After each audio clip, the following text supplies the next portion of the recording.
I might be rushing things, but deck the halls again now.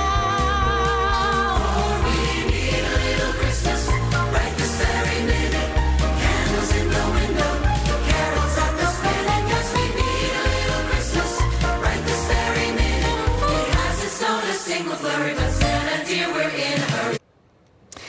Those nurses you just saw work for a New York healthcare provider called Northwell Health. Northwell recently fired 1,400 unvaxxed employees at a time when the media keeps telling us the hospitals are overcrowded. Aaron Kheriaty is a professor of psychiatry. He joins us now. That was hard to watch, considering this Omicron surge is overwhelming the hospitals. But there's enough time to have the nurses come sing and dance for maskless Jill. Your reaction?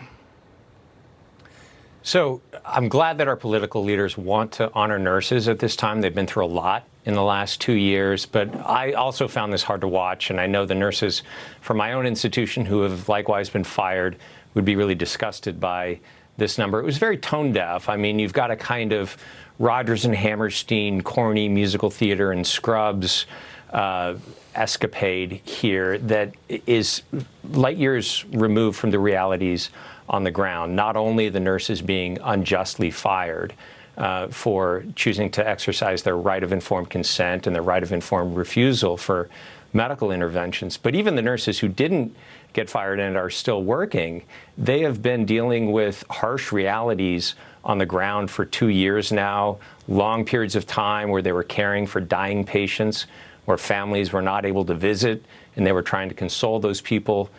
Now we're approaching Christmas, and there's probably very good ways to honor nurses with the upcoming holidays. Plenty of beautiful Christmas songs that convey some gravitas, some sense of hope and peace, certainly, but without the cheesy, sort of corny vibe that this whole show tune number conveyed. So I agree with you. I think it strikes the wrong chord. I think the fact that they brought these nurses over from one of these large institutions that has taken these harsh measures against their own employees who worked themselves to the bone during the pandemic, sacrificed themselves for the sake of their patients, and now are facing a Merry Christmas, you just lost your job sort of moment.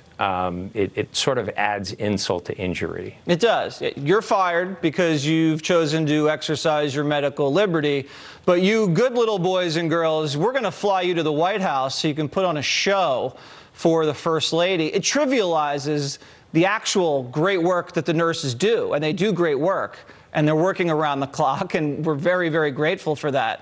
But to make them get up there and perform like that, like I'm not going to characterize other professions that might perform like that, but nurses don't deserve that type of event. I think is the most appropriate way to say it. Would you not agree? Maybe they loved it, maybe they were honored by it, but watching it, something was off, and I think everybody agrees. I think so. I think for the viewers, at least, there could have been much more meaningful ways for our political leaders to honor the work that nurses and other healthcare professionals have done during the pandemic, to recognize the fact that many of us are exhausted, and if not to directly recognize it, since it was a result of their policy, to at least have the background awareness that many of them are facing the loss of their job. Yeah, I mean, it's not the Rockettes' time at the White House. All right, Professor, thank you. Yeah.